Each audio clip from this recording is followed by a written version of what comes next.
Frank from Taylor Lake has a question about mold testing. A friend's home may have some, he says. Oh. And Frank writes, they have a mildew in a number of bathrooms. He says, I've learned the difference between mildew and mold from listening to you. Okay. But his wife has a number of inflammatory health issues, and he's concerned. I think he wants to give her peace of mind. So he wants to try a mold test kit he found at a home center. And Frank wants to know, Tom, are these reliable or not? Just use it. Yeah, you can use it and see what happens. Sure. Okay. We do have a certified Home Show Pro that does that. It's Rouse Restoration. Oh, okay. They do a lot of mold restoration. So if it comes up positive and you get a little nervous, then call them and let them do a better test because they're more experienced, and then do the restoration that needs to be done.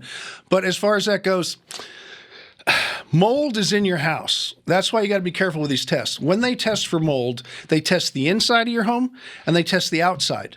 If the outside is greater than the inside, it's just normal. If the inside is greater than the outside, that's when you have to investigate more. Just remember, you will find mold in your house.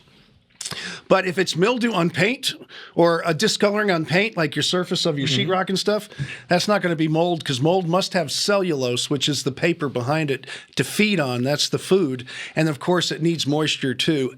And so it's usually, if it's on a painted surface, it's mildew. And how do you prevent the mildew? You clean it. Okay.